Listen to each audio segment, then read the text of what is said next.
मध्ये त्यांनी 54 विदेश दौरे केले आणि 60 कोटींपेक्षा अधिकचा खर्च झाला. हा खर्च म्हणजे फंडिंग कोणी केली असा प्रश्न संबित पात्रांनी उपस्थित केला आहे. काय सांगितलं असं आहे, नरेंद्र मोदीचं पाप लपवण्यासाठी भाजप काही आपले या पद्धतीचे माणसं भुकायला लावते आणि ते भुकत राहतात. त्याचं फार गांभीर्याने घेऊ नका.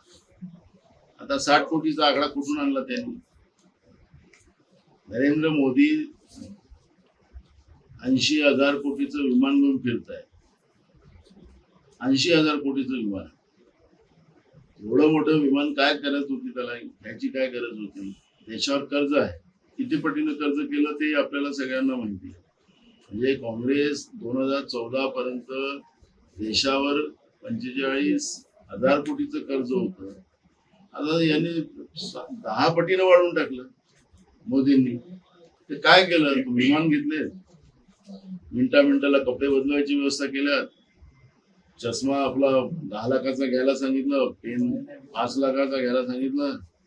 की त्याने विचारा, त्याला संदीप पात्राला सांगा की आमचा सल्ला आहे की त्यांनी पहिले मोदींवरच्या खर्चाचा पहिले आढावा देशाला जनतेला द्यावा आणि त्या देशामध्ये जाऊन जनतेच्या पैशाने जाऊन त्या देशामध्ये जाऊन भारतासाठी काय केलं याची माहिती पहिले त्यांनी सांगावं.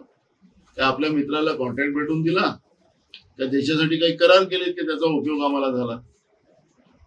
तर म्हणून संदीप पात्राला आमचा सल्ला असा आहे की तुम्ही अशा हवेत वार करू नका.